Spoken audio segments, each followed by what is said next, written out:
Oui. Monsieur Geneviève. Présent. Madame Marie Farah. Présent. Monsieur Bernard Bourgi. Présent.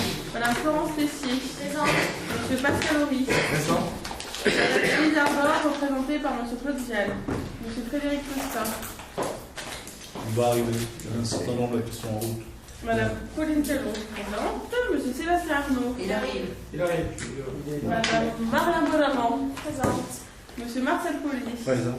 Madame Jennifer Caminade. Présent. Monsieur Guillaume Conson. Présent. Madame Elisabeth Moulin-Royon. Oui. Monsieur Jean-Pierre Jalin. Oui. Madame Joëlle Gomez. Présent. Monsieur Alain Bonnefoy. Présent. Madame Géraldine Vincent. Présent. Monsieur Jean-Pierre Juré.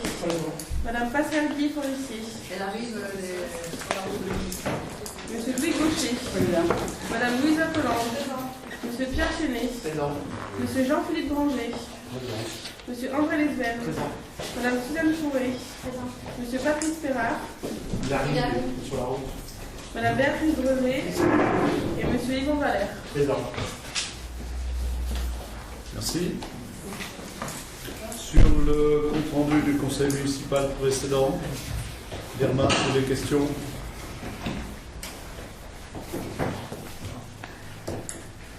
Je considère donc qu'il est approuvé. Sur les arrêtés, qui en l'occurrence depuis le dernier conseil sont au nombre de 2, il y a des remarques ou des questions? Je vous en remercie. Donc à ce moment-là, on va attaquer l'ordre du jour. Alors, je souhaitais vous proposer que l'on prenne, que l'on s'exprime, on émette un vœu pour ce qui est du service des urgences au centre hospitalier Le Corbusier à Firminy. On a vécu pendant cet été et puis encore aujourd'hui, donc depuis un certain temps, ce qu'on peut appeler une carence, puisque les urgences n'assurent plus la continuité du service pour la période de la nuit. Et ça depuis le 21 juillet. On aurait pu penser que c'était simplement lié au congé d'été, ce qui était déjà pas acceptable. Dans le public, dans les faits, ça se prolonge encore aujourd'hui. Hein. Bon, donc on voit bien que sur l'organisation médicale sur notre secteur, on est sur des situations où on a un avenir qui est compliqué devant nous. Et encore, Aurec fait partie de ces secteurs à proximité de l'agglo stéphanoise qui finalement sont encore, alors j'ose pas employer le terme de privilégiés, mais en moindre difficulté par rapport au reste du territoire. On a sur notre commune l'intégralité des fonctions médicales ou paramédicales de premier niveau. Et on a justement normalement à proximité ce service de première urgence sur l'hôpital de Firminy, et puis un service hautement performant pour des situations plus extrêmes sur l'hôpital Nord en particulier. Bon, il y a divers services privés aussi. Bon. Donc, du côté du service public, moi, je pense qu'il faut qu'on soit, nous, très attentifs et qu'on soit sensible à la défense de ce premier échelon de la filière urgence, qui est l'hôpital de Firminy. Donc, il y a l'accueil à l'hôpital de Firminy, on va appeler l'accueil maison maternelle, qui normalement court sur la première partie de soirée jusqu'à minuit. Voilà, et puis, normalement, il y a une continuité sur la nuit. Alors, les élus du secteur, je pense, enfin, ceux de la vallée de Londaine se sont très naturellement mobilisés. Moi, je pense qu'il faut que nous aussi on s'exprime sur ce sujet, et qu'on le suive de très près, qu'on soit très attentif à la manière dont ça va évoluer dans les temps à venir. Voilà. Est-ce que certains d'entre vous souhaitent intervenir sur ce sujet-là ?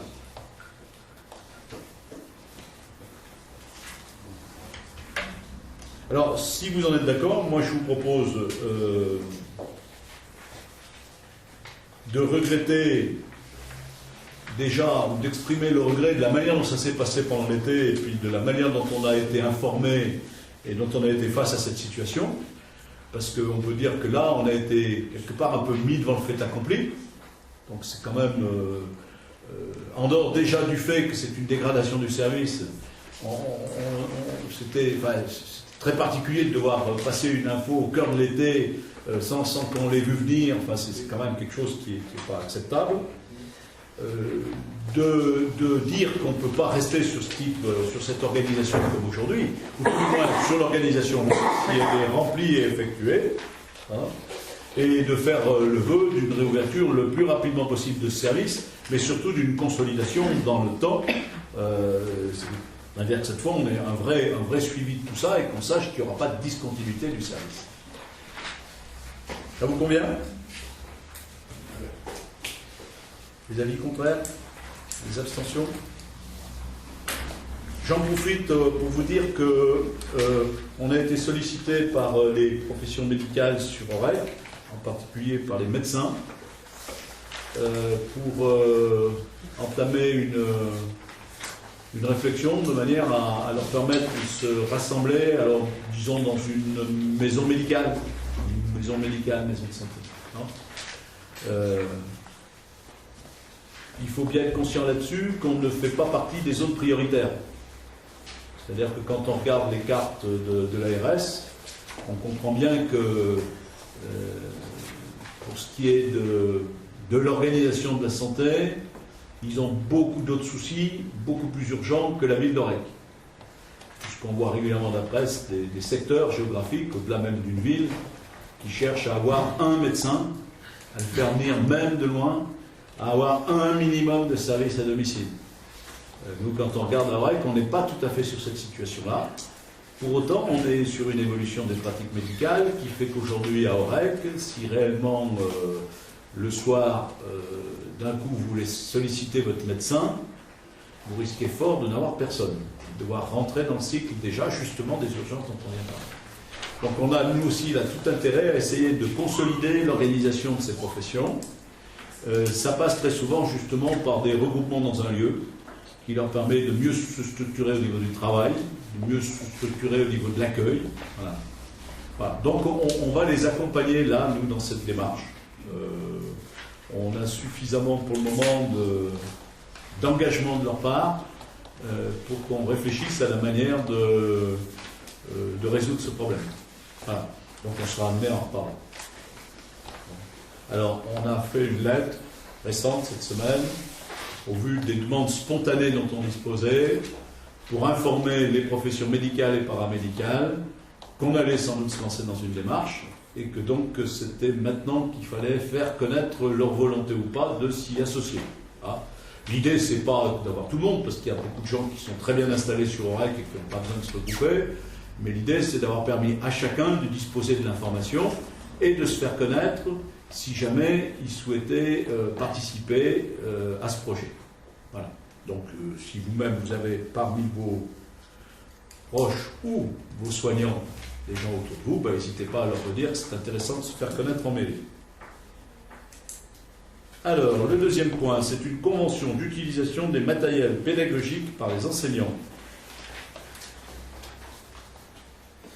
Donc là, ce qu'on vous propose, c'est de nous autoriser à rédiger cette convention, qui sera assez simple, pour la mise à disposition du matériel pédagogique. En l'occurrence, l'enjeu, c'est de permettre aux enseignants de sortir de l'établissement du matériel appartenant à la municipalité pour pouvoir, à domicile, préparer leurs cours et leurs interventions. Voilà. Alors techniquement, si je dis une bêtise, tu me dis, Flo, on est face aujourd'hui à des équipements informatiques qu'on appelle TBI, des tableaux interactifs sur lesquels travaillent les enseignants. Sur ces tableaux interactifs, évidemment, il y a un ordinateur connecté, mais particulier, avec des logiciels particuliers. Ce qui fait que si les enseignants peuvent travailler à domicile régulièrement sur des ordinateurs, comme tout le monde, sans sortir ceux de l'école, ils ne peuvent pas travailler de manière spécifique sur les logiciels associés au TBI. Et donc, ils nous demandent si on les autoriserait à sortir ce matériel pour préparer ces interventions sur TBI. Ce serait exclusivement sur ce matériel-là. Ce serait exclusivement sur ce matériel. Chaque enseignant n'a pas forcément le matériel informatique adéquat, donc voilà, j'ai entendu que ce n'est pas une habitude de sortir le matériel à l'école. Que donc là, il y a une demande pédagogique assez précise, et c'est à cette demande qu'on répond, parce que on est sur de nouveaux types de matériel, et que c'est vrai que du coup, ça implique certains usages comme ça, où il faut qu'ils travaillent sur le logiciel dédié. Voilà, là-dessus. Est-ce que vous en êtes d'accord? Alors l'objet de la convention, ce sera de préciser quel type de matériel on sort, pour que ce soit limité strictement à ça, et pour quel type d'usage, pour être clair. Et de voir clairement qui assume le risque de casse. Parce que quand c'est à l'école, c'est clair, c'est nous. Et donc si ça sort avec notre autorisation, il faudra que ce soit nous, mais il faut qu'on en précise l'usage. On a affaire à des enseignants, donc a priori ils ne vont pas... Bon. M. Valère, vous vouliez dire quelque chose? Non, pas du tout. Vous excusez la question, est-ce que vous en êtes d'accord? J'allais dire oui. Oui. Bon. Donc, qui est pour? Ça, c'est pour que vous soyez attentifs. Ça vous oblige à lever la main. Un exercice pratique. Merci. Qui est contre? Qui s'abstient? Je vous remercie. Alors, un beau sujet. Convention de comaîtrise d'ouvrage pour l'ingénierie et les travaux de construction d'un pôle économique et d'usage numérique à Aurec-sur-Loire. Et convention de concours pour le financement d'un pôle économique et d'usage numérique à Aurec-sur-Loire. Alors, je vous propose qu'on parcourt ensemble la présentation qui a été faite à la communauté de communes. Donc, je m'excuse pour ceux qui tournent le dos à l'écran. Parce que je pense que comme ça a été présenté à l'ensemble des conseillers communautaires, et rédigé par les personnels de la communauté de communes, c'est bien que vous l'ayez découvert aussi. Alors, parce que sur le premier truc, il n'y a pas de commentaire. Alors, on est sur des projets qui tournent autour du numérique. Donc, si vous parcourez les items, on parle aujourd'hui de numérique, d'usage numérique, d'outils, de nouvelles formes d'apprentissage, de changement culturel, d'impact sur les modes d'organisation du travail. On vient de l'évoquer d'ailleurs, puisqu'il faut qu'on sorte des ordinateurs de l'école pour que les enseignants puissent préparer leurs cours. D'une période où il y a beaucoup d'initiatives individuelles autour de la création d'emplois.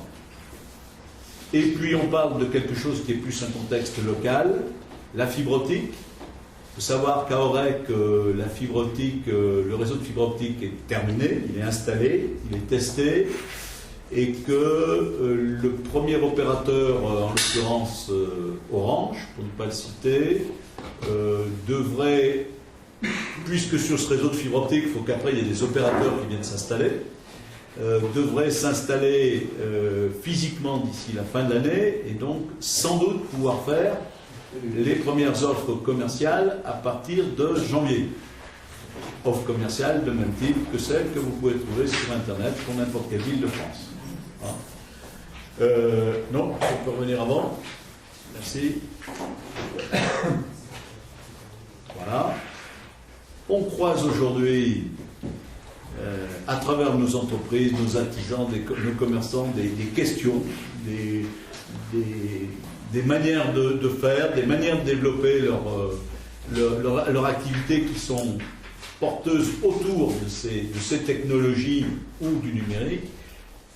Et puis, on constate sur notre secteur, ça on le voit très bien à travers la réflexion qu'on est en train de mener à travers le SCOT, c'est-à-dire le bilan un peu qu'on fait sur notre territoire des 12 années passées et puis les projections qu'on peut faire aujourd'hui, on voit arriver sur notre territoire plus de gens issus de catégories socio-professionnelles cadres et souvent concernés par ces pratiques, voire par des pratiques de travail déportées par rapport au siège de leur entreprise. En pays. Au milieu de tout ça, on pense que c'est intéressant de se saisir de ça et d'essayer d'avancer. Quelque part, essayer d'avoir là-dessus, moi je dis, pas un coup d'avance, c'est ce que j'ai déjà dit à la communauté de communes, juste pas de coup de retard. C'est-à-dire de se mettre au diapason de ce qu'est aujourd'hui, puisqu'on a la chance de voir arriver la fibre optique. Hein, c'est ça qui fait qu'on peut se dire c'est le moment d'y aller et prenons vraiment le sujet de manière active, attendons pas qu'il se développe tout seul. Voilà. Alors un lieu, ce qu'on peut dire de caractéristique de ce lieu, c'est, tout le monde le connaît, hein, on est au centre d'Aurec, on est à proximité de tout à Aurec, puisqu'on est juste au centre, et pas loin de la gare, ce qui donne une caractéristique aussi pour arriver et partir de ce lieu en transport en commun. Voilà. On a une maîtrise foncière, ce qui est important, une surface conséquente à aménager, environ 400 mètres par étage, avec des espaces de toute taille, aucun très grand espace, mais des espaces qui peuvent varier de 10 à 90, voire à 100 ou 150 mètres carrés. Un parc ouvert sur la ville et ouvert au public, et c'est un monument inscrit à titre de l'histoire. Vous connaissez tout ça. Alors jusqu'à présent, on a d'un côté posé avec un programmisme les coûts et la faisabilité technique d'investir ce lieu. Regardez les circulations verticales, l'accessibilité, etc. On a travaillé sur une deuxième étude qui était une étude sur, dans le contexte d'ici, est-ce que ça intéresse des gens sur le territoire? Comment réagissent les milieux économiques, mais au-delà des milieux économiques, les milieux scolaires, les milieux culturels. Et on a fait, alors un terme barbariste, du benchmarking, on a été voir ce qui fonctionnait, on a demandé de nous faire une compilation, si on peut appeler ça comme ça, des expériences menées France entière, puisqu'on est sur quelque chose où il y a plein de choses qui émergent en même temps sur plein de territoires, certaines plus avancées où on a déjà des références pour savoir comment ça fonctionne, certaines plus en devenir comme nous, mais on voit bien qu'ailleurs, le monde bouge et qu'il y a des offres, aussi bien d'ailleurs dans notre pays qu'à l'étranger. Alors, la structure du projet, en fait, on peut dire ça s'anime autour de 2 pôles et qui sont liés, voire de 3 pôles. La pépinière d'entreprise, on emploie un terme classique pour essayer de se retrouver là-dedans, c'est-à-dire c'est quelque part dédié des surfaces qui peuvent être mises à disposition, louées, j'allais dire moi, à bas coût, enfin à un coût très raisonnable, et qui permettent à des gens de venir s'installer, travailler, partager ce lieu. Et puis on a appelé ça un espace socioculturel, parce qu'on voit bien que ce lieu, une fois loué un certain nombre d'espaces, il faut aussi des lieux partagés, des espaces pour recevoir. On parle ici d'un Fab Lab, c'est-à-dire un atelier de fabrication avec imprimante 3D ou des choses comme ça. Des espaces qui peuvent être des espaces réunions, visioconférences, des espaces qui pourraient être consacrés à la formation. C'est ce qu'on appelle ces espaces socioculturels. Il y a un troisième pendant à ce projet, c'est l'idée que ce lieu reste ouvert et que donc il y a aussi dans ce lieu des espaces d'intérêt architecturaux et patrimoniaux et qu'il est évident qu'il faut qu'il puisse être parcouru, visité, et donc cet espace ce bâtiment, comme le parc, soit ouvert. On voit très bien que sur les espaces dits socioculturels, au-delà de ces usages, il peut tout à fait y avoir des usages tournés sur pas mal d'associations locales et autres. Ce n'est pas le cœur du projet au départ, le cœur du projet c'est l'économie. Alors ça se retraduit par des propositions qui sont du niveau du travail d'un programmiste, donc sur lesquelles il ne faut pas s'arrêter. Le programmiste, il regarde, il empile, il retourne dans tous les sens, il dit c'est possible et ça peut se répartir comme ça. Ce qu'on peut sans doute garder à l'esprit, c'est qu'en rez-de-chaussée, c'est évidemment tous les espaces ouverts et le plus ouvert au public et le plus à partager. Et au fur et à mesure qu'on monte en étage, c'est les espaces qu'on peut le plus privatiser, ce qui paraît à peu près logique. Y compris pour bénéficier des fonctions extérieures, du cloître, du parc, etc. Donc plus on est au rez-de-chaussée, plus on est sur des choses publiques et ouvertes, et plus on monte, plus on peut avoir des gens qui sont installés, qui ont leur propre espace privatisé. Derrière tout ça, il y a pour le moment un coût global prévisionnel de 3 100 000. Si vous revenez en arrière, j'aurai les chiffres. Alors ces 3 100 000, c'est 2,8 millions sur de l'immobilier, 300 000 euros sur de l'équipement. On parle en hors taxe. On a un certain nombre de faits qui commencent à se penser sur le berceau. Je n'ai pas encore trouvé la fée Carabosse, mais on a trouvé des faits sympathiques. Donc on a signé avec l'Auvergne sur le contrat Auvergne Plus. Il y a un certain nombre d'engagements européens à l'échelle du FEDER. Le Conseil général est prêt à suivre.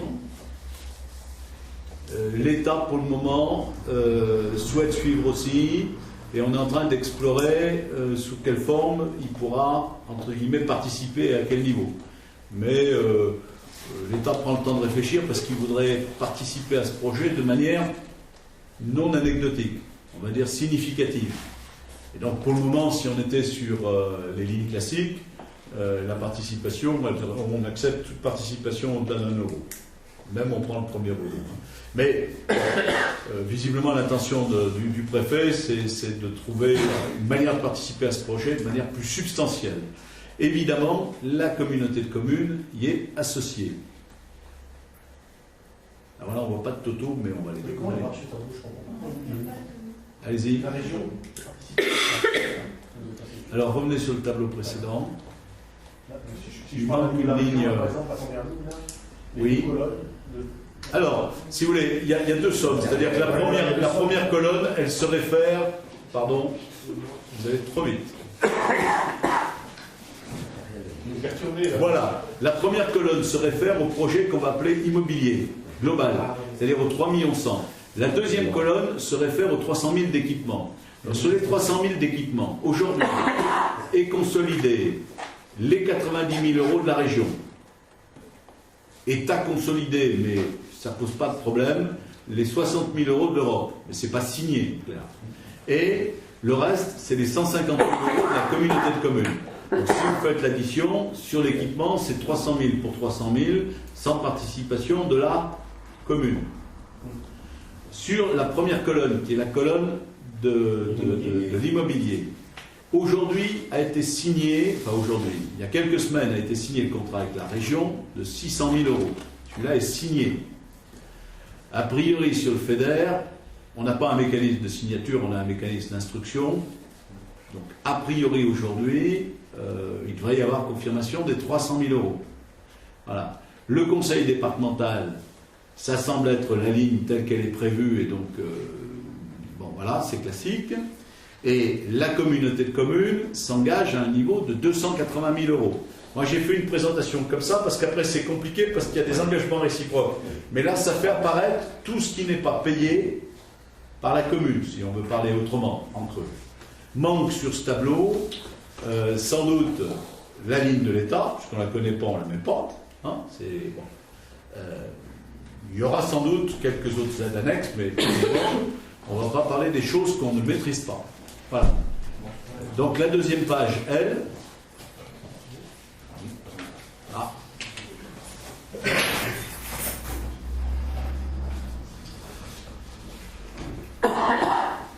Elle explique à la fois des principes et un découpage. Alors pourquoi ce découpage?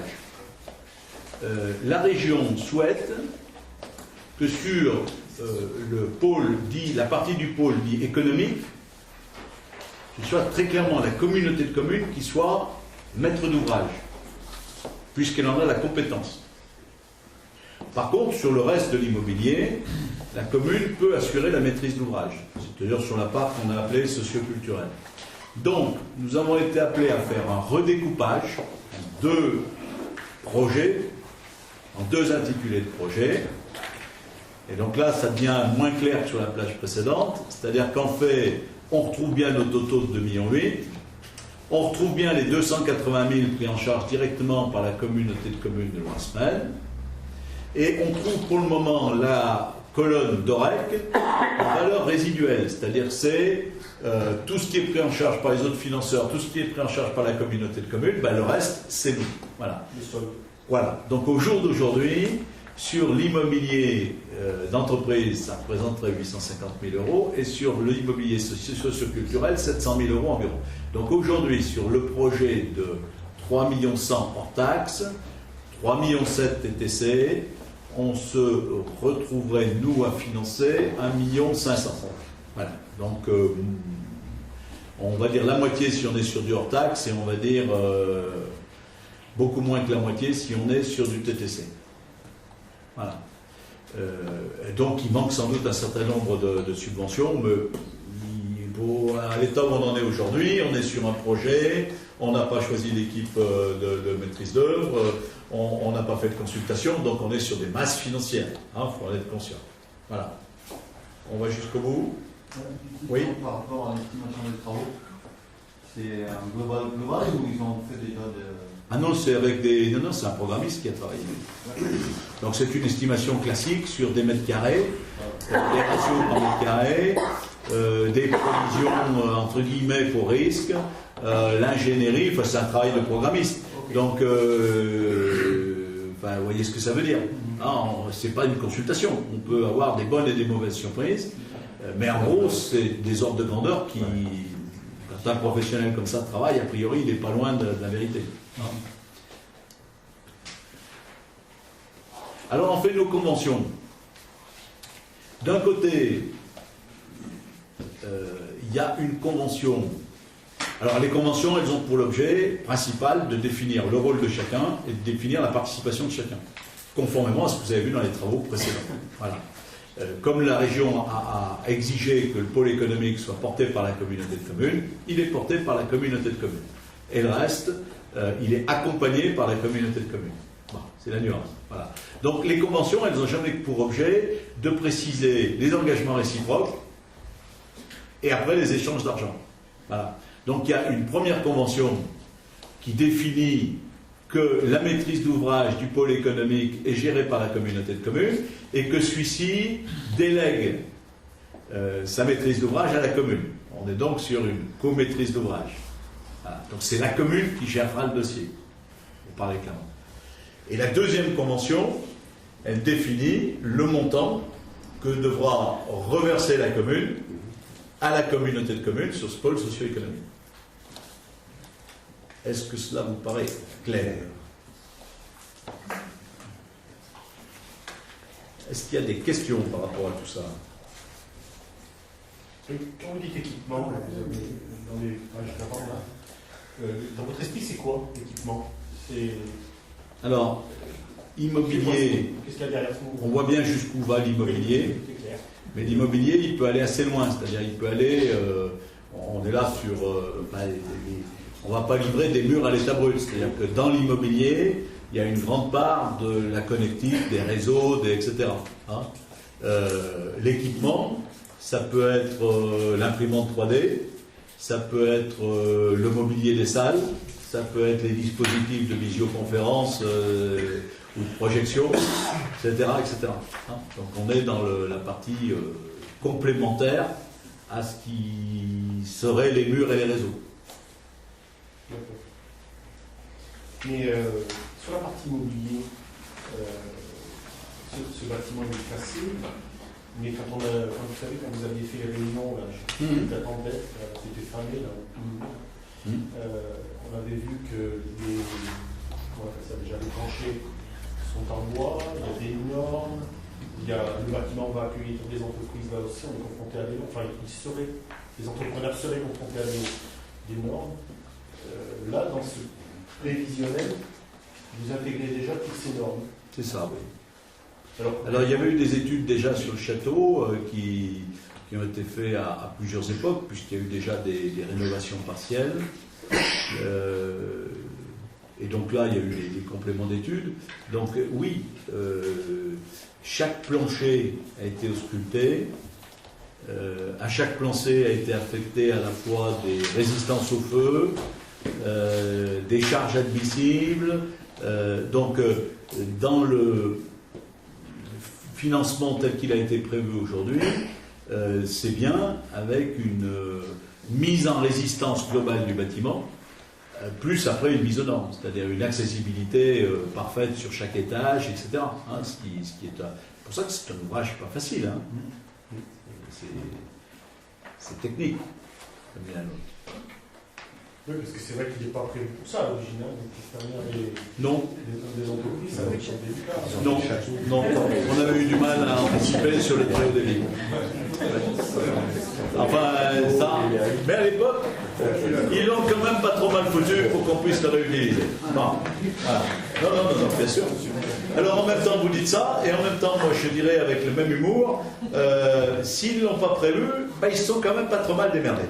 Parce que quand on voit les principes de circulation qu'ils ont mis, la distribution des espaces, je ne sais pas s'ils étaient déjà au courant qu'on parlerait d'open espace et de redivision possible en bureau et de je ne sais quoi, mais certains avaient peut-être la vision d'un Jules Verne, parce que finalement aujourd'hui, c'est en même temps un objet qui peut paraître complexe, et en même temps, quand on le connaît, vu la manière dont sont distribués chaque étage par une très grande galerie, qui ouvre sur l'ensemble des pièces, on a des fonctionnalités qui se dégagent et qui sont assez sympathiques. Alors quant à la résistance, c'est assez variable, c'est-à-dire qu'en fait, il y a des planchers, même aujourd'hui, je pense qu'on ne saurait pas faire la résistance qu'ils ont. On ne saurait pas faire, on saurait faire. On ne saurait pas se la payer. Après, par contre, c'est vrai que quand on monte en étage, il y a des choses aussi à consolider. Ah, ça c'est sûr, en termes de structure. Alors, ça dépend si, au dernier étage, on met des bureaux. Si on met des bureaux, ça peut le faire. Donc, non, mais oui, bien sûr.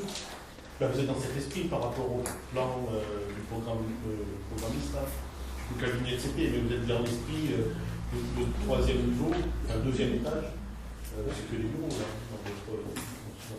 Oui, appelons ça bureau, atelier. Ouais. Ça peut être tout à fait un atelier d'artiste, par exemple, si vous voulez. Ou il peut tout à fait y avoir un designer, ou un infographe, ou ou un luthier, ou je ne sais pas. Enfin, on pourrait continuer des exemples à l'infini. Et s'il n'y en a pas, il pourrait y avoir un architecte. Les lieux sont assez ouverts, c'est-à-dire qu'en même temps, on a une ambition très clair, c'est d'essayer de consacrer ce lieu plutôt aux nouveaux métiers, appelons-les comme ça, ou à des nouvelles manières de pratiquer. Pour autant, dans tous les cas de figure, si on voulait faire très pragmatique, on va retaper un château, on va proposer des salles équipées, nickel, et qui pourront être mises à disposition de ceux qui voudront les utiliser. À ce titre, l'ambition va un peu plus loin que ça. Voilà. À ce titre, vous avez des contacts concrets avec des entrepreneurs, des entreprises, des entrepreneurs. Vous parlez tout à l'heure de start-up aussi. Alors, c'est toute la part frustration de ce projet, dont je trouve que beaucoup de gens parlent avec enthousiasme. Et les articles de presse, moi, je les ai trouvés dithyrambiques. Comme je suis une personnalité très modeste, ça m'a gêné pour nous et notre équipe. C'est très difficile de vendre ou d'installer quelqu'un quand on a devant soi 3 ans de travail. Donc, si on avait disposé, au moment où on a lancé la phase réflexion, si on avait disposé de quelques, soyons modestes, 200 mètres carrés, 300 mètres carrés avec des locaux un peu séquencés, ils seraient occupés. Le problème, c'est que ces gens-là, eux, c'était hier qu'ils voulaient le local, pour une activité qui venait de créer et qui fonctionnait. Et nous, c'est dans 3 ans. Donc, la difficulté et le pari, il est là. C'est qu'en fait, je ne crois pas qu'on puisse aller plus loin dans l'étude de marché qu'on a fait. Parce qu'en fait, aller plus loin, ça serait, je ne sais pas, s'engager avec des gens. Or, aujourd'hui, il n'y en a pas un qui attendra les 2 ans ou les 3 ans avant d'être installé. Pas un. Donc, ce qu'on peut répondre, c'est que quand on s'est agité sur ce projet-là, on a vu qu'il y avait pas mal de gens qui cherchaient, qui étaient en cours d'installation. On peut présumer que l'offre qu'on faisait leur aurait convenu. C'est ce qu'ils nous ont dit, sauf qu'on était incapable de leur la faire. Mais leur proposer quelques dizaines de mètres carrés dans un parc, plein centre-ville, pas très loin d'une gare, à un prix raisonnable, a priori ça leur convenait. Si c'était tout équipé en très haut débit, s'ils avaient des salles où ils pouvaient à la limite aller faire une réunion, une formation, un truc, ils avaient un peu l'impression qu'on leur offrait quelque chose de bien. Voilà. Mais vous dire, ça sera dans 3 ans. Lors de la réunion là, du 21 mai, je crois, hein, c'était ça, ou du 16 mai, c'est la réunion auquel je faisais référence à la minute, qui était rendue, vous y étiez d'ailleurs à ce jour-là, on avait soulevé le problème du stationnement, du parking. Bon, nous on avait soulevé la question, ce jour-là, la réunion n'était pas là pour donner des réponses, on était là pour soulever des questions. Moi, j'ai pas eu retour de cette réunion, désolé, mais j'imagine que ça montait plus jusqu'à vous, toutes ces questions. Les retours se sont faits par la page Facebook qui existe quelque part. Okay. Ces questions sont venues jusqu'à vous. Vous y avez réfléchi sur cette période. Oui. Qu'en est-il? Je pense que le problème du stationnement sur le centre bourg, c'est une vraie question. Voilà. Et qu'on est en train de la résoudre à peu près tous les jours. Et qu'il nous reste encore du travail pour les années à venir. Donc, je ne sais pas si ma réponse est claire, mais vous avez dû voir, rue des Allières, on avait un peu démoli et fait des places de parking. Qu'à côté de la gare, il y a du stationnement et encore du stationnement vacant. Qu'on a, au dernier conseil, acheté un terrain plein centre. Alors, on ne sait pas, il pourrait peut-être accueillir un équipement médical. Et puis y avoir des places de stationnement. Ouais. Et donc moi je pense que entre le trop et le trop peu, sur ce centre-bourg, on parle aussi du stationnement vers la maison de retraite, on parle aussi... Il reste quelques terrains précieux, donc il faut qu'on soit très attentif au jour le jour pour que les dents creuses actuelles puissent être des opportunités de stationnement.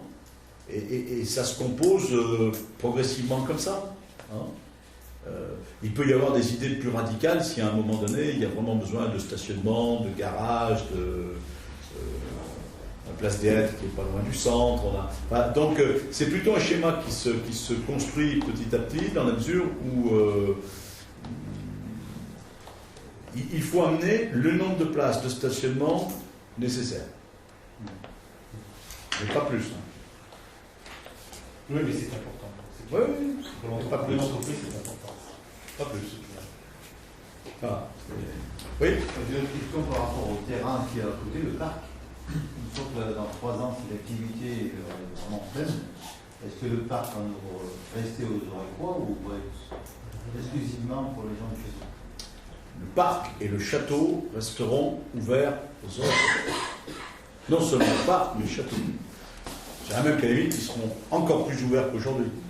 On peut espérer qu'en même temps qu'on fera le projet, on aura une approche du cloître, d'un certain nombre de choses. Aujourd'hui, on peut difficilement ouvrir ce château, même pour des raisons de sécurité. Hein. Donc, bien sûr que l'objectif, on n'a pas fait la révolution pour refermer le château. La révolution a été faite sur règle. On a décidé que le château et le parc étaient un bien collectif, donc il faut qu'il reste. C'est d'ailleurs pour ça qu'on a plutôt cherché un projet qui ait une large consonante politique et une dimension socio-culturelle, donc qui permettent justement à des gens, y compris à la limite à tout type de population, de venir s'initier à l'informatique, à Internet, à des usages, On a discuté un peu avec les écoles. On voit comment, à la limite, nos primaires et nos collèges, dont certains sont à proximité, pourraient pleinement bénéficier d'un Fab Lab et d'équipements numériques qui permettrait à tous les enfants d'avoir un apprentissage des usages autres que le domaine très riche des jeux vidéo. C'est pas la même chose. Dans l'étude économique... Ah, pardon. Ah, oui. Oui, parce que vous avez quelques coups d'avance sur les autres. Monsieur Lesfer. Oui, une remarque, parce que bon, monsieur Valère a posé beaucoup de questions, donc j'ai eu des réponses à mes questions, mais simplement une remarque. Voilà, je veux dire que je trouvais ce projet intéressant. Donc, une chose bien, il faut le dire aussi. Et que j'espère que, vu les sommes qui sont allouées par la commune, par des collectivités, j'espère que ça réussira, parce que ça fait beaucoup de sommes. J'espère que ça puisse réussir, simplement. Oui, alors je pense que c'est une mauvaise formule, mais je l'emploie, ce que vous dites est intéressant. C'est-à-dire que sur ce projet-là, on n'est pas dans des certitudes et on n'est pas dans de la reconduction de projets existants où on dirait on sait que ça marche, ça a été fait ailleurs, on prend en fait. Donc on est dans des choses qui émergent un peu partout, dont on peut penser qu'elles ont un vrai sens par rapport aux évolutions qu'on vit aujourd'hui. Il va falloir, au cours de ce projet, c'est-à-dire y compris pendant les 3 ans de son déroulement, rester très attentif à tout ce qu'on pourra lire là-dessus, tout ce qui pourra se développer ailleurs, tout ce qui pourrait réorienter une partie de notre action, de manière à ce qu'on ne rate pas des évolutions et qu'on ne se trompe pas de sujet en avançant. Hein. Donc c'est pour ça que moi je prendrais une posture modeste là-dessus et que c'est un sujet ambitieux, mais sur lequel il vaudra mieux parler de ce qu'on a fait que de ce qu'on veut faire. C'est plutôt ce que je préfère moi en tant qu'élu, c'est reparler de ce qu'on a fait, pas trop de ce qu'on veut faire. Voilà. Donc je partage vos préoccupations. C'est pour ça que je soulignais que la manière dont on va l'aménager, dans tous les cas de figure, est utilisable sur des usages beaucoup plus classiques. Donc je suis pas très inquiet après sur le fait que le lieu vive. Je pense par contre qu'il faudra se donner les moyens de rester sur ce projet pour essayer de l'ancrer, de le faire démarrer. Parce que sinon, des salles retapées et de cette qualité à Aurec, il n'y a aucun problème. Elles seront utilisées à 100% dès le lendemain. Sauf qu'il faut bien garder cette dimension. Cette idée de dire qu'il faut en profiter pour avancer sur des usages de demain et pas se laisser prendre. On a déjà le château des moines Saint-Christin, on a déjà la maison des associations, on a déjà la MJC. Donc il faut qu'on garde cette colonne vertébrale de dire on travaille sur des évolutions économiques et du mode du travail. Et qu'on se tienne là. Après, si par malheur les ventes venaient contraires, moi c'est un projet, j'aime bien avoir une dimension réversible au projet. C'est un projet qui a toutes les caractéristiques d'un projet réversible, parce que les salles ont des usages.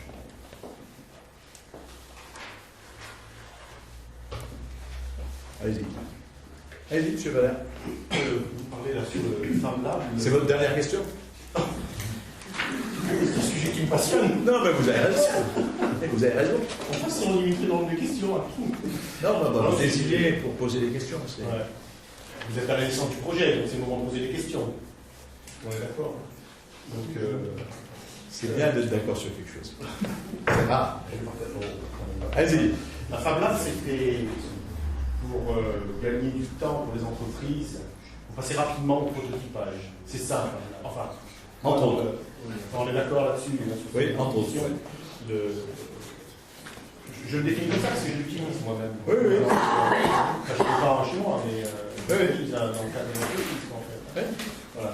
Donc, l'un de ces profils, quand je suis en contact avec ces gens-là, l'un de leurs soucis, c'est la vitesse à laquelle les matériels évoluent. Parce qu'on parlait tout à l'heure d'une imprimante 3D, c'est des matériels qui ont une vitesse phénoménale, quoi. Hein. C'est en pleine évolution, c'est. Vous l'avez dit, j'ai à un moment donné dans la présentation.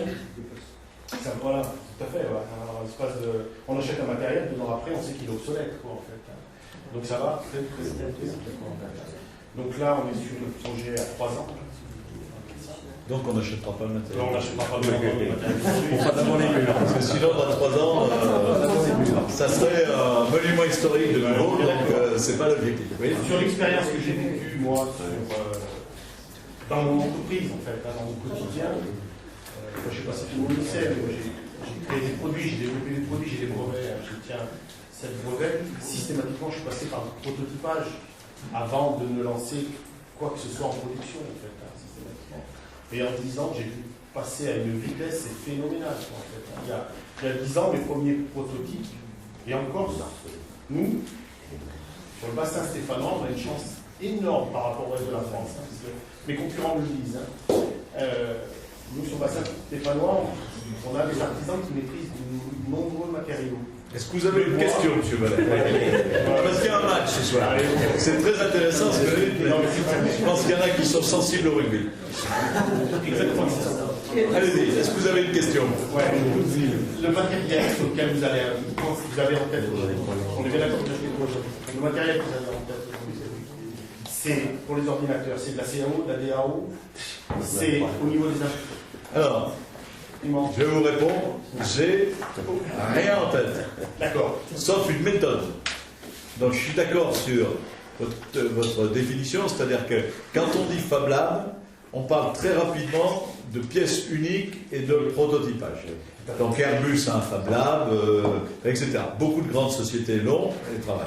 Un certain nombre de sociétés de notre secteur, je ne connaissais pas la vôtre, mais j'en connais d'autres qui louent des créneaux justement dans ce type de lieu pour préparer leur produit. Bon, une fois dit ça, il y a une deuxième définition très dégradée, mais la même est très précieuse d'un Fab Lab. Fab Lab, c'est un atelier de bricolage. Donc il y a bien les deux dimensions. Et donc il va falloir concilier ces deux dimensions. Par exemple, moi je connais des gens qui ont créé une imprimante 3D qui après fabriquent les autres imprimantes 3D. Donc ils l'ont fait avec suffisamment d'astuces pour en fait avoir constitué les pièces de la première, qui fait les pièces de la deuxième, qui fait les pièces de la troisième, etc. On voit régulièrement à la télévision des gentils amateurs, éclairés quand même, hein, qui vont produire la prothèse de main qui ne peuvent pas se payer. D'autres, tout simplement, vont faire des petits objets rigolos parce que ça les amuse. Donc, vous voyez, on a vraiment des dimensions à géométrie variable. On a des dimensions, je le disais tout à l'heure, de pédagogie, c'est-à-dire de mettre des jeunes collégiens face à un nouvel univers, est-ce qu'il est industriel ou pas, avec les imprimantes 3D, où ils prennent conscience que entre l'ordinateur, entre les programmes et entre ce machin, on arrive maintenant à concevoir. On a vu récemment un jeune Français honoré par Google, hein, pour avoir inventé la machine à jardiner tout seul. Voilà. Donc on est vraiment à géométrie variable. L'obsolescence des matériels, c'est connu. Donc après, quand on parle Fab Lab, c'est des barbarismes, mais on peut lire et puis se renseigner sur Internet. C'est les ateliers de bricolage d'aujourd'hui et du futur. Alors après, quelle dimension on doit y donner, quel type de matériel à l'intérieur, etc. Ben, je vais vous dire, quand on sera au bout du projet, donc dans 2 ans et demi, 3 ans, on devra parler équipement. Il faudra remettre sur la table, quelque part, des donneurs d'ordre, c'est-à-dire ceux qui réellement veulent venir dans le château. Voire nos industriels locaux qui ont des usages de ce type de laboratoire et qui nous disent, eux, quel type de matériel ils attendent. Et on verra où on se qualifie. On partira de la demande qui existera à ce moment-là. Hein. Parce que les Fab Labs, ça va de la perceuse, de la machine à commande numérique pour découper, à l'imprimante 3D. Voilà. Mais c'est très mouvant. Donc la réponse aujourd'hui, claire et simple, c'est on a mis une somme, on sait qu'on devra être tip-top sur les équipements, et que bien malin celui qui sait quel sera le prix d'une imprimante 3D dans 3 ans. Moi, je peux vous dire que je fais surtout de la photo, et que bien malin celui qui, il y a 10 ans, aurait prévu ce qui pourrait rentrer dans un petit appareil numérique aujourd'hui, et comment on arrivait à épater presque des professionnels de la photo d'il y a 30 ans avec le matériel d'aujourd'hui. Bon. Donc l'équipement, on en parlera dans 3 ans. Pour les tables et les chaises, mais on ne les achètera pas tout de suite non plus. Est-ce qu'il y a une dernière question pour la route? Oui. Alors, je trouve en préalable que sur ce projet, il n'y a pas eu de concertation. sorti peut-être dans le chapeau, j'en sais rien, d'une idée qui existait. Mais pour moi, il est important quand même que la population donne son avis, puisque la population va payer le pas. Deuxièmement, sur le fond de la chose, je dirais que l'idée n'est pas mauvaise en soi, mais pour moi, elle est irréaliste. On est au XXIe siècle.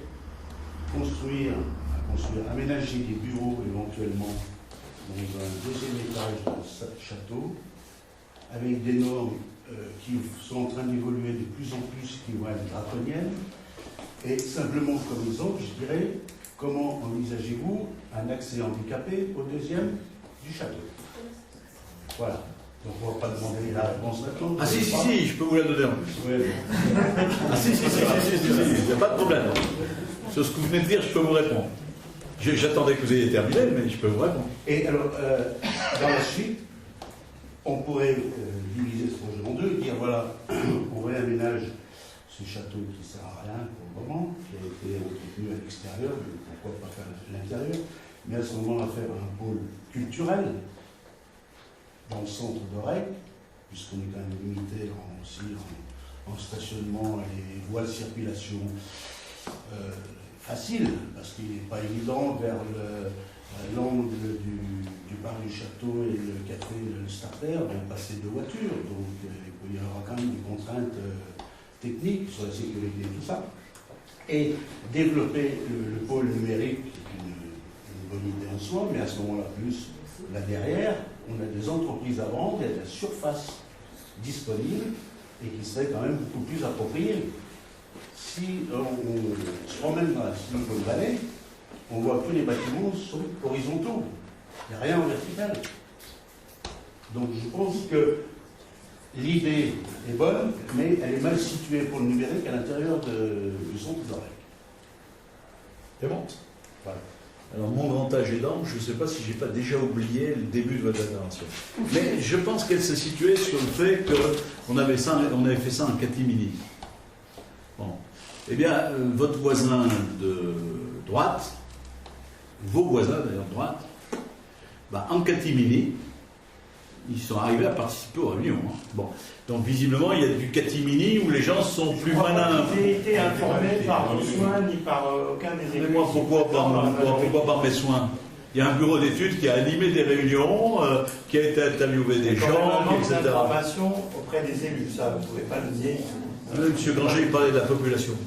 Voilà, les élus, on en a parlé, ça fait déjà la énième fois qu'on en parle au Conseil et que je réponds à toutes vos questions. Alors bon, les élus, s'ils sont mal informés, il faut qu'ils se secouent et qu'ils bossent. Parce qu'à part faire des grandes déclarations, il y en a, je ne les vois jamais travailler. Donc, mais c'est peut-être qu'on ne voit pas le travail, on ne les voit pas suer. Donc on a beaucoup de mal à les obtenir. On ne voit pas l'effort. Oui, bon, ça c'est des invectives comme ça. Non, ce ne sont pas des invectives, c'est une réalité. Les citoyens s'en aperçoivent eux aussi. Monsieur Chenet, vous avez l'art de parler par banalité. Sur la question de Monsieur Granger. Bon, il y a eu de l'info. Il y a eu de l'info à la com de com, par exemple, parce que c'est la communauté de communes qui a mené le débat sur toute la notion de pôle économique.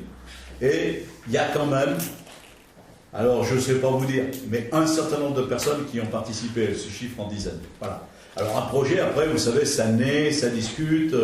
Je ne sais pas comment on fait, vous m'expliquerez un jour, parce que vous avez sans doute des principes. Je ne sais pas comment on fait pour mettre un projet sur la place publique. Moi, il faudra que vous m'appreniez, j'ai des choses à apprendre là-dessus. Mais par contre, comme on en parle régulièrement, il a dû y avoir déjà plusieurs pages dans la tribune, par exemple. Et plusieurs pages, hein, pas des entrefilets de 15 lignes. Hein. Dans la Gazette, plusieurs pages aussi. Donc je ne sais pas si vous voyez, mais si vous appelez ça un truc on n'en a pas parlé, où les gens ne peuvent pas nous parler, on a associé pas mal de gens qui nous ont dit pas mal de choses. Bon, on a été rencontrer des industriels, des artisans, des commerçants, enfin bon. Alors bien sûr, sur la Loire-Semaine, il y a 20 000 personnes, les 20 000 personnes, on ne les a pas vues encore. On les a pas vues. D'ici 3 ans, je ne sais pas, mais aujourd'hui, on les a pas vues. Des gens d'autres communes, etc. Bon, donc ça, c'est ma réponse, vous la prenez comme vous voulez. Pour se tenir au courant, il faut réellement être présent dans la vie locale. Après, j'ai pas bien compris, parce que vous parlez d'accessibilité, mais il est bien évident que je vous ai répondu là-dessus. Le château, il sera accessible. Il y a un truc qui n'existait pas, comme dirait M. Valère, ils n'y ont pas pensé à l'époque non plus, ça s'appelle l'ascenseur. Ça, ils n'y ont pas pensé. Dans le château, ils n'ont pas fait d'ascenseur. Bon, il n'y a pas d'ascenseur historique. Ah, il y en a peut-être quand même, ils avaient des trucs à poulies pour monter les trucs. Bon, donc, il est bien évident que votre truc, je ne sais pas ce que ça veut dire, M. Granger. Ce château, je ne sais pas si vous le connaissez, mais il a des aspects très fonctionnels, il a des très grandes coursives très larges, évidemment qu'il peut être mis en accessibilité à tous les étages, évidemment. Alors après, si on n'en fait rien d'utile, on en fait quoi? On le démolit. Moi, je vais vous dire, ce château, si on l'a laissé comme ça, nous et les équipes précédentes, si on a fait le couvert, pour qu'il soit clos, couvert, c'est qu'on s'est dit qu'à Aurec, pour s'attaquer à l'aménagement du château, il fallait trouver une activité de type économique. Parce qu'on avait suffisamment sur la ville de lieux associatifs, de lieux culturels. Alors il est évident que ce château gardera une vocation, et on l'a dit, de visite culturelle, comme le parc. Mais en attendant, pour la santé des Aurécois, il vaut mieux quand même que l'occupation de ce château, elle amène un certain nombre de ressources, de recettes et d'emplois. C'est plutôt ça la colonne vertébrale du projet. C'est sans doute le plus difficile à réussir. Mais vous savez, je ne suis pas sûr qu'aujourd'hui, tous ceux qui travaillent, comme vous le dites, veuillent travailler dans des boîtes à chaussures. Deux choses. Allez visiter la Cité du Design, je ne doute pas que vous l'ayez fait. Et vous verrez la qualité architecturale des lieux qui mêlent et l'ancien et le neuf. Et une dernière chose, il y a des bâtiments industriels à vendre. Pas tant que ça. Malheureusement, ceux qui sont à vendre, il y a un défaut qu'a pas le château. C'est qu'on n'y trouve pas de fibrociment et d'amiante. Par contre, il y a d'autres bâtiments à recycler sur Aurec. C'est pas tant la valeur d'achat ou de vente aujourd'hui. Et ça, c'est le fait de notre époque. C'est que vous avez des bâtiments qui restent orphelins, parce que celui qui les achèterait, soit il exige la dépollution, soit il dépolluera lui-même, dès qu'il voudra toucher une toiture, une cloison, etc. Et donc il y a des bâtiments, malheureusement, je le dis bien, je le regrette, qui pour certains industriels propriétaires sont tout simplement des catastrophes financières. Parce que pour les remettre sur le marché, dès que le type aura les diagnostics et se renseignera et dira bah moi oui d'accord, mais enfin je voulais toucher un peu, puis bah ouais d'accord, oui vous pouvez, ouais. Vous payez tout le désamiantage. Donc il y a des enjeux formidables. Donc à ce titre-là, je vais vous dire, le château est plus facile à réaménager que beaucoup de bâtiments industriels. Je ne citerai personne dans cette salle. Pas dit ça. Je crois qu'on a à peu près épuisé le débat, si vous permettez. On aura l'occasion de le refaire plusieurs fois. Pour la route. Oui. Pour la route. La deuxième fois. C'est la deuxième dernière question. Je suis très tolérant, vous voyez, très tolérant. Concernant le montant financier que vous nous avez présenté, là, c'est des grandes masses, c'est bien clair. C'est ça. Donc, Aurec, c'est par soustraction, on arrive à 1,5 million en gros, en hors taxe, comme vous le précisiez tout à l'heure. Quand même, par votre expérience, l'État, alors au moment où vous avez mis 0 sur cette ligne, est-ce que vous considérez que l'État viendra oui ou non? Alors pour le moment, il faut certes des budgets. Oui, oui, viendra. Et à quelle proportion l'estimez-vous? Vous êtes plutôt à 5%, je tombe dans les excès. Mais comment ça va, 5%? Je suis très respectueux de l'État. Si l'État a encore les moyens aujourd'hui de donner 5%, c'est bien. C'est bien. Non, l'État viendra, et je ne veux pas faire injure à la préfecture qui se penche sur ce dossier et qui essaye de trouver des sommes significatives. Donc moi je reste sur ce terme de significatif. Encore une fois, moi je pense que l'État, au-delà de... Déjà, le fait que l'État, comme les autres partenaires, s'intéresse à ce dossier, j'en suis honoré. Voilà. Après, ça ne fait pas bouillir les épinards ni cuire les œufs. Donc il faut bien pour autant que derrière il y ait de l'argent. Moi je ne m'engagerai pas pour l'État. L'État fait son travail pour le moment, essaye de trouver des lignes qui puissent alimenter ce... Je serais déçu s'il nous versait 10 000 €. Mais je le remercierai. Parce que du haut de ma déception, je vous dirais qu'il marque quand même son intérêt. L'argent est rare. L'argent est rare. Voilà. Et je réponds à la dernière question que vous ne m'avez pas posée. C'est qu'on voit bien qu'on a 3 plateaux à aménager. On voit bien que donc la bonne ambition, c'est de traiter l'intégralité du château. Parce que je pense que sinon on n'y reviendra pas dans longtemps. Mais on voit bien aussi comment, s'il s'avérait qu'en cours de route, budgétairement, on a fait quelques omissions, quelques erreurs, qu'on a été trop optimiste. C'est quand même un projet où même la règle de 3 peut fonctionner.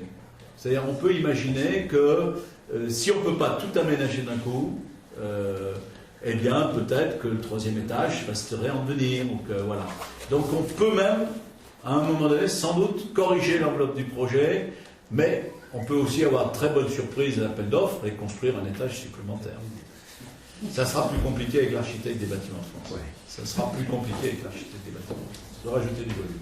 Bon, du coup, on a beaucoup parlé de tout ça.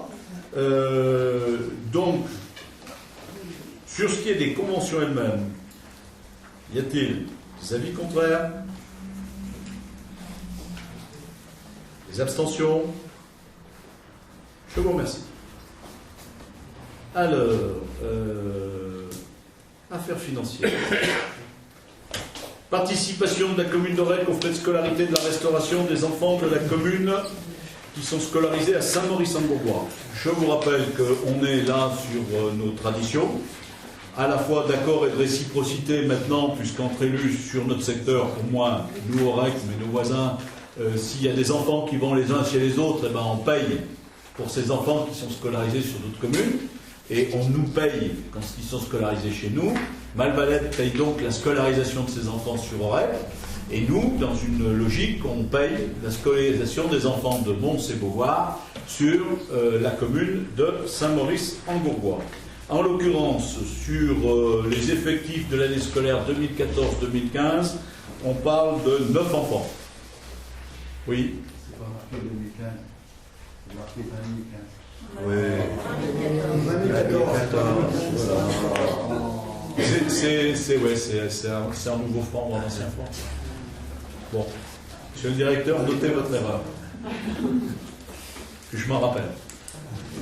Alors, c'est bien l'année 2014-2015. C'est bon pour chacun. Donc, on parle bien d'un ensemble de 9 élèves. La commune de Saint-Maurice-en-Bourgois nous demande, alors j'ai le total, mais il faudrait que je fasse la division, mais je crois que c'est 705, un truc comme ça, 705 par enfant, 705 par élève, 705 € par élève. Voilà. Donc, une somme de 6345. J'ai rencontré le maire la semaine dernière, on a échangé sur divers sujets. On sera sûrement appelé à se rencontrer pour voir un peu comment on peut partager un certain nombre de nos préoccupations sur ces frontières lointaines, qu'elles soient à titre du déneigement, mais on a déjà les écoles. Nos enfants sont bienvenus et bien accueillis là-haut, puisqu'ils ont rénové et fait une extension de l'école, et qu'ils ont maintenant un fléchissement des effectifs, et qui risquait une fermeture de classe cette année. Donc du coup, nos enfants sont bienvenus. Il y a quelques années, c'était plus tendu, parce que leur école était un peu petite, mais ils les ont accueillis. Donc on peut les en remercier que dans les années difficiles, ils les aient accueillis.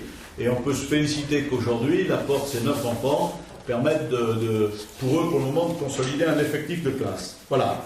De la même manière, on participe au coût de la restauration scolaire, avec les mêmes règles que pour les enfants aurécois, c'est-à-dire qu'on laisse à charge des familles les 3,35 €, et donc nous, on compense pour la commune de Saint-Maurice-en-Bourgois l'écart par rapport au prix de revient. Voilà. C'est de bonne gestion que ces enfants aillent là-haut. Un certain nombre d'entre eux finissent aussi après au collège, par exemple, de Saint-Bonnet.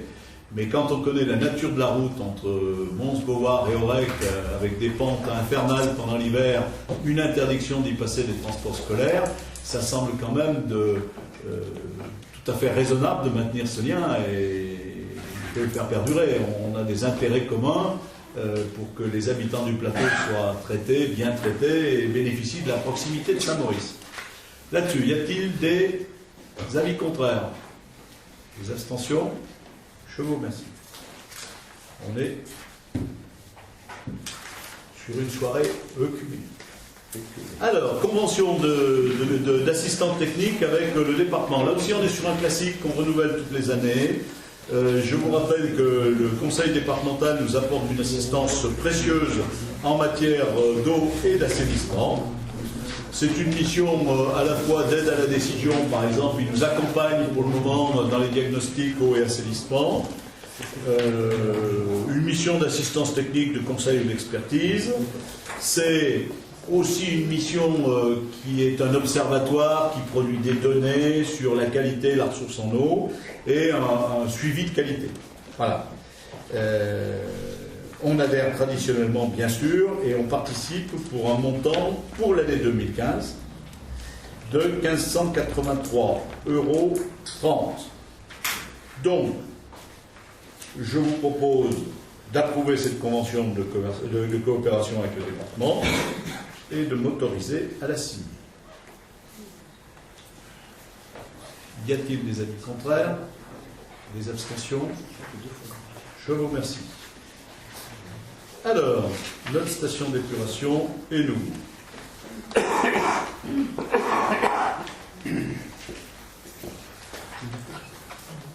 Vous vous rappelez des épisodes précédents? Donc nous sommes à la fin de cette consultation.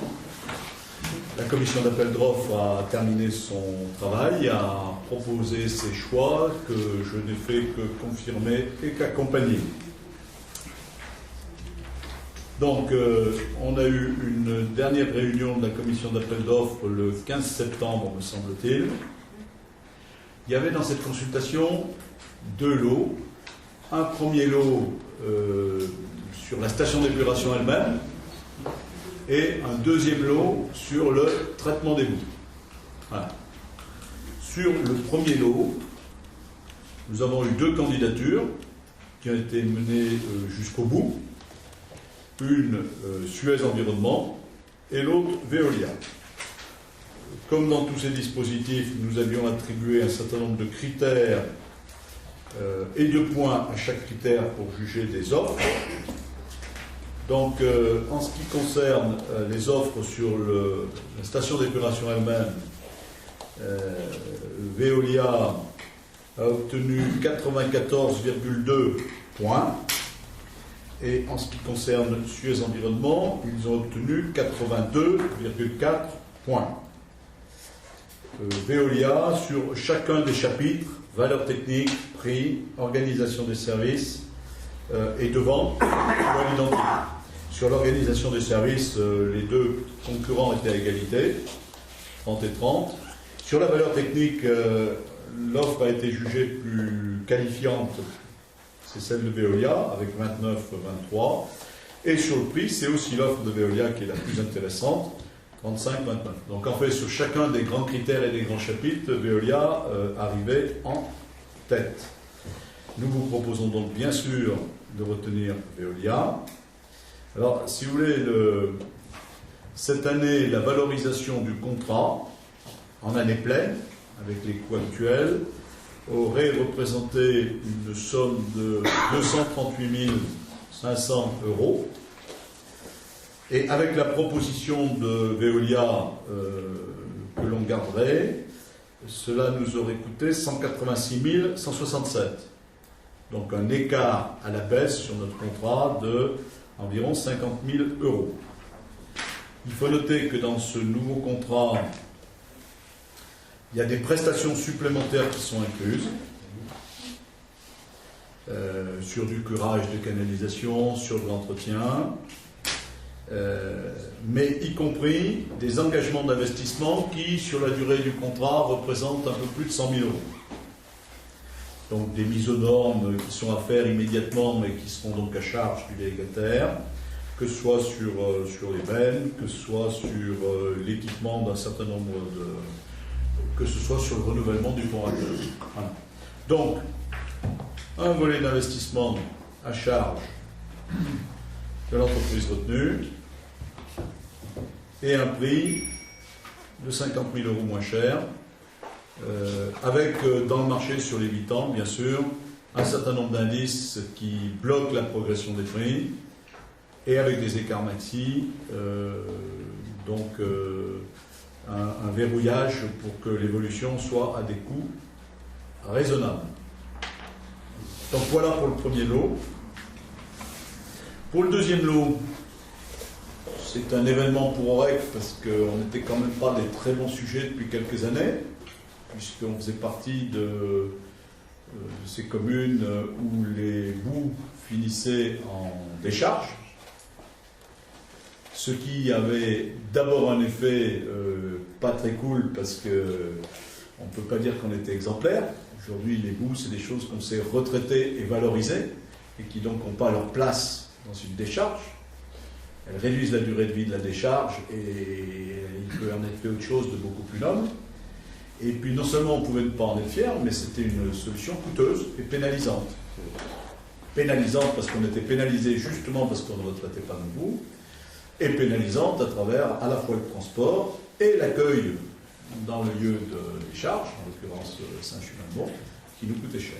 Voilà.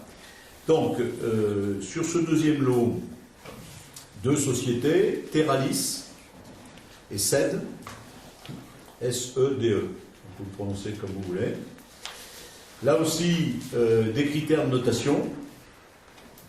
Donc, Terralis a un total de points de 89,7 et SEDE de 82. Donc, en l'occurrence, de la même manière, je propose de retenir Terralis.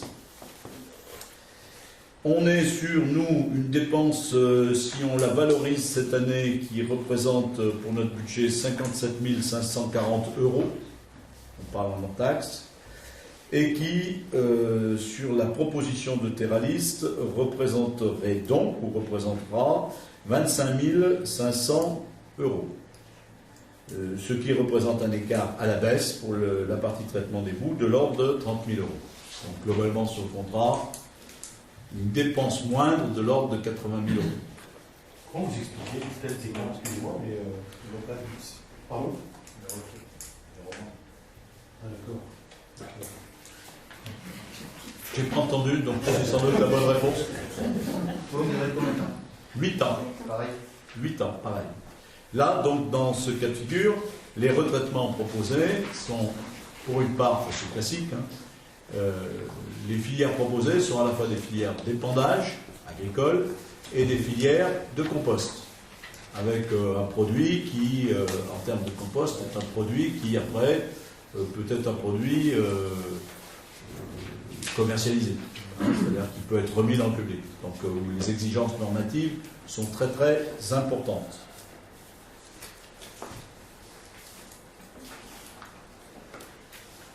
L'écart de prix, puis c'était votre question, je pense que si vous voulez, on a eu une réelle concurrence. Et que c'est exclusivement ça qui fait l'écart. On est là sur des marchés en matière de stations d'épuration, comme dans d'autres types de marchés, où il y a eu plusieurs périodes en France où il n'y avait pas de mise en concurrence. Réelle.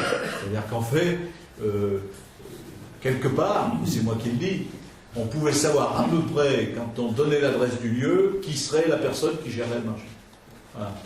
Il se trouve que sur cet appel d'offres, on a eu une réelle concurrence. Cette concurrence, elle a joué sur la qualité des offres, parce qu'on sent que les gens se sont forcés techniquement, et qu'ils ont vraiment fait preuve de sérieux dans la manière de proposer leurs offres. Et puis cette concurrence, elle a eu un effet direct, bien sûr, sur les prix. Voilà.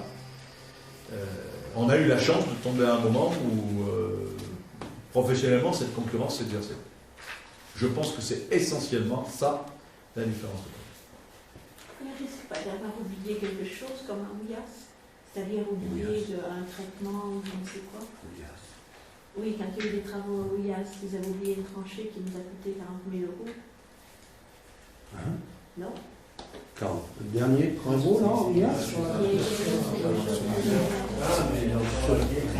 Ah, un syndicat. Un syndicat d'électrification. Oui, c'est ce que je veux dire. Est-ce qu'éventuellement, ils n'auraient pas oublié quelque chose? Pour qu'il y ait une différence de... Ben là, dans cette formule, il faut leur demander, parce que comme c'est eux qui signent le contrat, s'ils ont oublié quelque chose, c'est pour leur pomme. Voilà. Après, ils oublient quelque chose, je ne peux pas vous dire. A priori, vu la nature des offres... Vous pouvez bien comparer les deux descriptifs. La SNQ, qui a fait quelque chose. Vous pouvez voir à ce moment s'il manque quelque chose. S'il y a... Comment dire, Vous m'inquiétez un peu, madame. Vous m'inquiétez un peu, mais comme ce soir j'ai envie d'être gentil, mais vous m'inquiétez un peu. Alors, on a eu un cabinet qui a travaillé sur l'appel d'offres, qui a passé 2 mois à le rédiger, 2 mois à le dépouiller, et je trouve, mais c'est sympathique mon propos, je trouve vos propos d'une dimension de naïveté assez consternante. Voilà. C'est après, moi, à vous dire, c'est vos questions, si moi, par exemple, je vais passer ma soirée à relire les trucs pour savoir si face à des bureaux d'études composés d'ingénieurs, d'économistes, etc., ayant travaillé 2 mois, plus nos techniciens, plus nos trucs, s'ils ont oublié quelque chose, alors, ce que vous n'avez peut-être pas saisi non plus, c'est qu'on est dans un contrat de délégation de service public. Donc, les gens s'engagent sur un résultat et un prix. Donc, s'ils ont oublié quelque chose, il faut leur souhaiter qu'ils n'en ont pas trop oublié, parce qu'ils s'engagent sur un résultat et un prix. Et donc le risque pour la commune, il est nul. Alors en plus, je ne sais pas si vous avez entendu les noms, et s'ils vous disent quelque chose, ça pourrait paraître être des noms à consonance étrangère, mais c'est des grands groupes français. Mondiaux. Et a priori mondiaux et en pignon sur rue. Donc si en plus ils ont oublié quelque chose pour la station d'Orec, et si ça a fait baisser le prix, bah écoutez, tant mieux pour nous, parce qu'ils se le récupéreront ailleurs. Et celui qui a répondu, parce que, franchement, c'est leur métier. Celui qui a répondu, il serait vidé. Donc, la réponse, elle a été très travaillée pour eux, parce qu'ils héritent d'un outil qu'ils ont eu l'occasion de visiter, qui après ils doivent gérer. Donc, s'ils ont oublié quelque chose, et s'ils ne l'ont pas vu, de toute manière, ils l'ont. Puisque c'est eux qui vont gérer la station. Elle est à eux pour 8 ans, là. Pendant 8 ans, il va devoir le faire tourner. Donc s'il y a des trucs qu'ils n'ont pas vus, ça me ferait de la peine pour eux. Bon. Donc ce que je vous propose, c'est donc d'approuver... Pardon, excusez-moi. Oui. Je voudrais exprimer mon immense satisfaction et féliciter du travail qui a été fait. Enfin, les bouts de la station d'Orec ne seront plus enfouis, mais vont être compostés. Alors, dans cette soirée historique, on ne peut pas quand même ne pas évoquer ceux qui, il y a plus de 10 ans, sur ce territoire, avaient eu l'audace d'entreprendre, de créer, de préserver notre avenir et notre planète en ayant l'idée de la création d'une station de compostage d'égouts, station d'épuration. Je ne doute pas que, où nous allons les conduire, les égouts, il y a des gens qui sont à côté et qui vivent certainement très bien, parce qu'on les respecte, et parce qu'effectivement, il a été pris des mesures pour que ces gens puissent vivre normalement. Alors, un grand merci à ceux qui y ont travaillé, parce que j'avais honte, franchement honte, pour les générations que nous avons engendrées, de prendre nos bouts, de les mettre dans un trou, et qui vont ressortir dans certainement moins d'un siècle. Bravo à ceux qui ont fait le travail. Je vous propose d'approuver le marché d'exploitation de la station d'épuration et de traitement des boues, en vous rappelant donc qu'il s'agit d'un marché d'une durée de 8 ans, avec un forfait annuel de 82 850 € hors taxe, de 190 € hors taxe par tonne de boue, de 5 € par mètre cube de matière de vidange et de 11 960 € hors taxe pour le montant annuel de la clause de GER. C'est beau, hein? Alors tout ça, une fois combiné, ça donne le résultat de prix que vous avez eu tout à l'heure. C'est pas plus, hein. Et d'approuver... ça, c'était fait, ça. Et je vous rappelle qu'on avait approuvé un avenant en juin 2014 pour la poursuite de l'exploitation jusqu'au 30/10/2015 pour 6 000 €. Ce qui veut dire donc que le nouvel exploitant sera en place, ce qui était l'autre challenge, au 31/10/2015.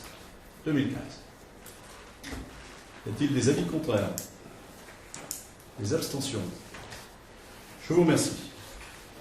Alors, je vous ai mis un dernier sujet Et je me suis dit que si je ne le mettais pas, on allait m'en faire le reproche, parce que je suis obligé de poser la question au dernier moment. Et que pour autant, il y avait une certaine urgence à le faire, donc je crois que sur l'ordre du jour, on vous l'a mis, je ne sais pas comment il était rédigé. Projet de vente d'un local commercial. Il était bien rédigé. Alors, je vous demande l'autorisation de vente des murs du local commercial qu'on va intituler l'Oxo et qui sont propriété de la commune. Voilà. Et je vous demande l'autorisation de vendre ces murs pour un montant de 345 093 €. C'est précis. Je ne vous ai pas donné les centimes. Hors taxe. Hors taxe, hors frais de notaire. Hein?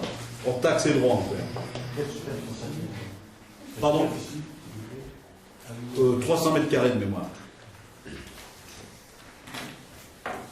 Plus ou moins quelque chose, 300 mètres carrés. Des questions? Quelle est la motivation par la mairie? Oui. Oh bon, on accompagne un mouvement de vente de l'exploitant.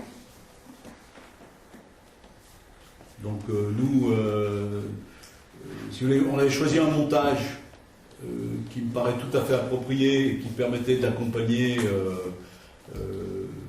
celui qui avait décidé de monter cette activité à travers un crédit bail. Aujourd'hui, le propriétaire du fonds vend le fonds. La manière la plus simple de garantir les intérêts de la commune, c'est de solder nos comptes dans des bonnes conditions financières. Est-ce que ma réponse vous convient? C'est logique. Voilà. C'est bon là-dessus? Y a-t-il des avis contraires? Des abstentions? Je vous remercie. Il vous reste une préoccupation, une question, pour la route? Sinon 8h30. Ah, pardon, excusez-moi. Il y avait 2 véhicules de marque italienne qui étaient garés dans la mairie depuis quelque temps, 2 véhicules neufs. On voudrait savoir si ce sont des véhicules de la mairie, premièrement, qui ont été achetés par la mairie, et deuxièmement, quel est l'usage qui en est fait et qui les utilise. C'est comique. Ça vous a fait prendre les doigts dans la porte. Est-ce qu'on pourrait entendre la question? Oui. Reformuler, ils ont pas entendu. Monsieur Vaucanson est sourd, alors. Non, il n'est pas sourd, il est attentif. Il y a 2 véhicules devant la mairie de marque italienne, dont je demandais s'ils appartenaient à la commune et l'usage qui en était fait. Est-ce que la vôtre appartient au Front National? Non, elle n'appartient pas au Front. Voilà. Moi, je ne me serais jamais permis de poser cette question. Alors, monsieur Chénier, vraiment, pour quelqu'un dont on n'arrive ni à identifier où il vit, ni à identifier comment il gagne sa vie. Vous savez même très bien parce que nous sommes les seuls à ne pas recevoir le journal municipal. C'est honteux. Vous le savez depuis très longtemps. C'est honteux. Arrêtez. J'ai jamais pu savoir, moi, si vous aviez une activité professionnelle. Ça ne me regarde pas, donc je ne vous le demande pas. Alors, c'est non, mais c'est votre question, mais parce que votre question, mais parce que votre question est complètement. Mais attendez, votre question est indigne. Votre question est indigne, monsieur Chénier. Je veux répondre à la hauteur de votre question. Vous pensez bien, quand même, que je ne vais pas m'emmerder à avoir une voiture personnelle. Pas plus d'ailleurs que la conseillère départementale. Il est bien évident qu'on a toujours abusé de règles et qu'on a des voitures de service. Je ne vous le suspecte. Mais non, mais attendez, monsieur Chénier, mais laissez-moi finir. La difficulté, c'est qu'on voulait se payer des Porsche Cayenne et qu'à cause de nos colistiers, on nous a obligés à prendre une des voitures les moins chères, à un catalogue indigne. Et on se retrouve avec des voitures dans lesquelles imaginez un maire rouler dans une Fiat Panda. Vous imaginez ça? Enfin, monsieur Chenet, moi je pensais quand même que mes collègues allaient quand même me payer un véhicule à la hauteur des fonctions. Monsieur Chenet, vous vivez dans un monde imaginaire alors que vous croyez avoir un sens pratique. Il est bien évident que j'ai un véhicule, que je roule avec, que je ne suis jamais remboursé de rien, que je paye mes pneus, que je paye mon essence, et que là-dessus, si vous me permettez d'être grossier, parce que vous aimez bien le reprendre sur votre site, une question comme ça, elle me permet toute question à votre rencontre. Parce que c'est vraiment indigne. Vous êtes vraiment bas de gamme. Alors je ne sais pas si mon véhicule, lui, est bas de gamme. Mais beaucoup d'aurait quoi. Mais monsieur Chenet, beaucoup d'aurait quoi. Mais arrêtez avec beaucoup d'aurait quoi. Vous arrêtez pas de poser des questions que beaucoup d'aurait quoi. Mais vous êtes fou. Mais vous êtes complètement fou. Mais bien sûr. Arrêtez, c'est pas vrai. Pas vrai. Arrêtez. Et puis, chaque fois que vous sortez votre pourcentage, j'admire le calme de l'autre liste d'opposition qui accepte chaque fois d'être assimilé au Front National. Vous vous êtes approprié même les voix de l'autre parti de l'opposition. Vous n'avez aucun scrupule. Aucun scrupule. Mais bien sûr, mais les gens me connaissent, monsieur Chenet. Ils savent que depuis des années, je m'enrichis sur la commune. C'est ce que vous dites. C'est des questions déplacées.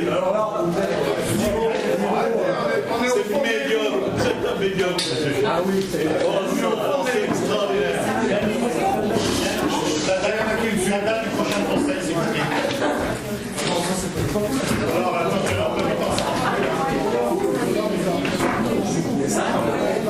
Ça, vous savez. 5 novembre.